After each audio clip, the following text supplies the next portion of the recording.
What's up guys, and welcome back to Pop Beat Breakdowns. In today's beat breakdown video we have a piano ballad which we're going to be breaking down, showing you how to make. Very much a piano pop ballad, very current with the sound of the charts, but also with a little bit of that retro saturation that you can kind of get, very influenced by kind of like a Billie Eilish Phineas kind of ballad, I really have to say, but it also has that clean pop sound that you would expect from like a Lewis Capaldi type beat. So if you want to make any sort of beats like them sort of artists that I've mentioned, then this is a breakdown video for you.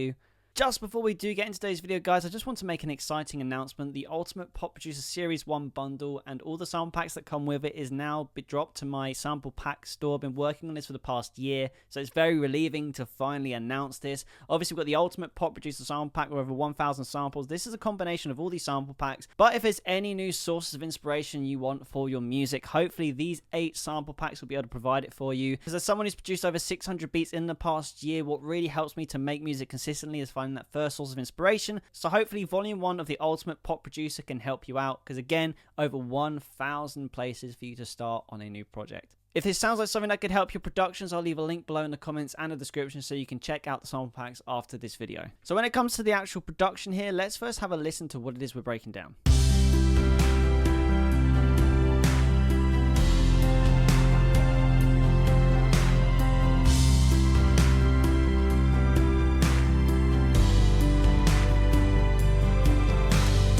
So what I really like, again, is it's got that clarity, but also that kind of like retro saturation that you get. And I'm going to show you how you can make that. But firstly, let's talk about actually building up the beat. Now, with all my beats, as you know on this channel, the way that everything was added here is the order that it was added. Hopefully giving you the best understanding of how to make it for yourself. So the piano is the Soft But Loud preset by the Maverick. Now, as you know on this channel, I love using this piano. It's probably my favorite VST piano out there. And this is a Native Instruments one. And again, just simple chords just to start it off. Then nextly, I went into trying to go a different direction with ballads. So I actually went into this, the Jacob Collier Audience Choir. Now, this is actually a free plugin at wavesaudio.com. Native Instruments, sorry. And this is basically the start of the percussion section because I wanted to start trying to add some rhythm to it. So as you said, I wanted the production to be big. I wanted it to be impactful and powerful. So this is a really good plugin for that because this is all just like a massive audience that's been recorded and sampled live at his concerts. Very cool, by the way. And yeah, so it just really adds this real nice impact. On top of that as well, I wanted to try and have some sort of like a recurring rhythm so it feels like it's driving on. So the next thing was to add toms. And then obviously we just add our kick and snare and crash, always keeping everything on different MIDI tracks. Now we've got nothing fancy for the drums. We are using the Abbey Road 80s drummer. I use that a lot on this channel and it works really well. When it comes to the actual mixing on the toms and the crashes, we have a sample delay. For the crashes, it's sample delay to the left. Toms, it's sample delay to the right. This just ensures that the drums have a really good stereo spread. But also, they're still like in their own rights and their own elements because of the slight bias you'll have in your ear when using the sample delay. It just means that they're still separated even though they're both spread to the side of the mix. Now, the next thing to do is start adding the low end because when it comes to the rhythm section and obviously like the low end, it's really important to get the bass and the drums done around the same time in the production, I feel. And we've gone for Alchemy, we've gone for the deep 808 bass with a 20% off the attack, which means we get this really nice low end rumble in the end. So when it ties in,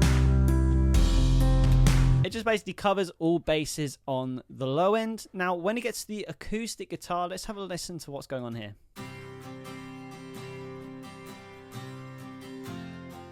As you can see here, we've got the wide open. We have the strummed acoustic 2. This is just playing the chords in. I love using those strummed acoustic 2. There's some really good presets in here and sort of like loops which you can program in on your keyboard, which makes it really good to like layer guitar in, because especially like if you listen to Lewis Capaldi, almost all of his piano ballads have the guitar laid in at some point,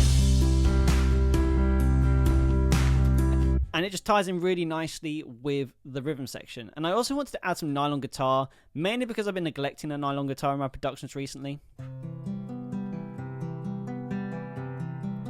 But what's interesting here is I wanted to have some sort of mellow feel to it. So I actually did these in 7th chords arpeggios. So even though the key of the song, I'm pretty sure it's C major, we just play like the 7th on all of them just to make it sound that little bit more sad.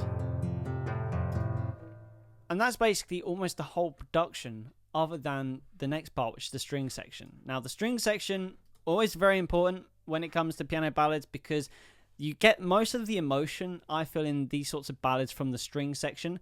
So you've got to make sure you get these right. So there's a way that I build strings up every time to make sure it never fails and it always sounds great. Now, the first thing I do is I put all my different elements into different tracks, and then I put them all into a bus, mix them together. So all the strings together, I do a nice little cut in the middle, but a little bit of air at the end, and also a low boost. We are using Omnisphere for all of them, and we're using the Hollywood strings in Omnisphere, Hollywood Studio string section, my favorite sounding string section ever, so I use it all the time.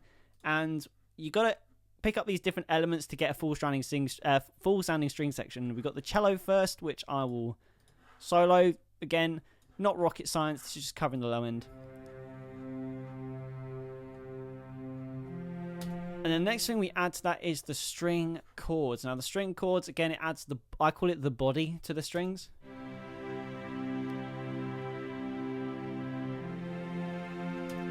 Now, from here, it's all about creating movement, kind of telling a story of it, and like having some sort of melodies in there which are counteracting each other, and that creates this movement in the track and makes it sound amazing. So we have 3 melodies here which are all interacting with each other. I wanted to first talk about the behaviors of the melody, because as you can see here, they all follow a similar path, but how you can make strings really nice and contrasting and create movement in the track is the subtleties. Now, as you can see here, the melody kind of goes up, down, and then up again on this one, but on this one it goes more consistently just up. So at the end, this one goes down a little bit more, doesn't do that final up, so just a little bit of variation at the end, which is kind of like a stamp. So when it repeats, it sounds like kind of cool. And in the last section here for the strings, we just have this extra little melody here, which is kind of harmonizing off the 2 melodies, which is really cool. As these variations here just create harmonies within harmonies, and it works really well. So have a listen to just these 3 by themselves.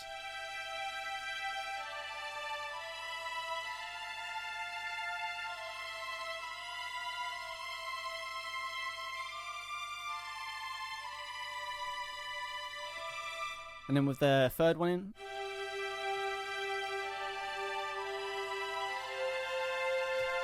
And it just works all really well. So when you put it all together, you have a complete string section using just 5 MIDI channels. Have a listen to this.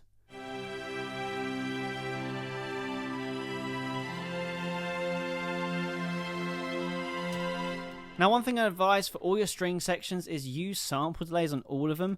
Now, as you can see, I've got 5 sample delays, and it splits into the following sort of way. So the body, which is the main chords things, kind of needs to be in the 2, and then you need to have the 3.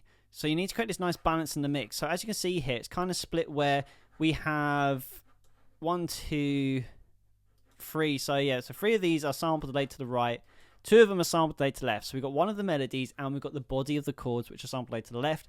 And then we've got the cello and 2 of the melodies sample delayed to the right.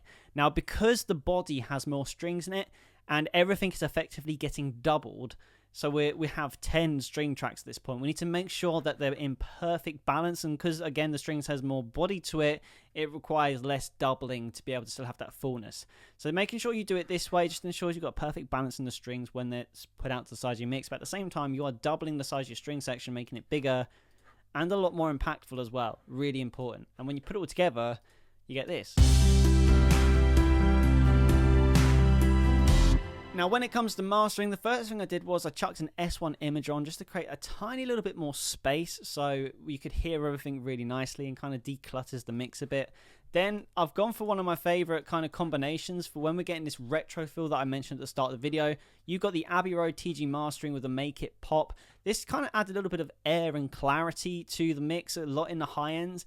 But when it comes to getting that retro feel, I chucked on the Abbey Road J37 tape. Now this, with the mastering high frequency smoothing round tongue twister preset, this adds a real nice low saturation. I don't know if you would hear it, but let's have a listen.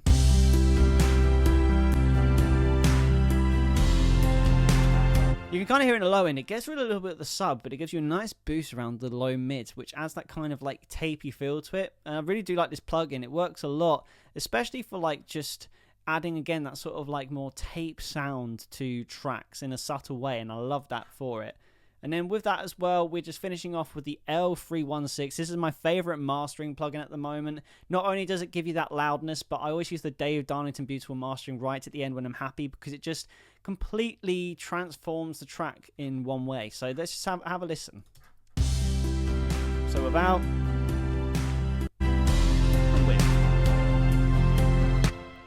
really good, and it always sorts every single beat that I ever make. I chuck that on last because it just solves the loudness problem for me, and it also just adds a little extra sauce to all the mixes I have.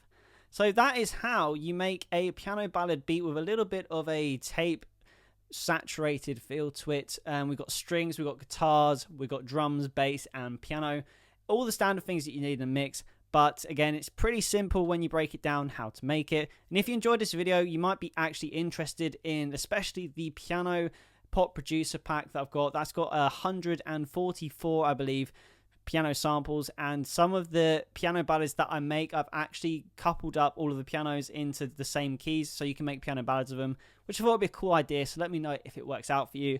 But yeah, guys, that's the video. Thank you so much for watching. I hope this helped, and I'll see you in the next video.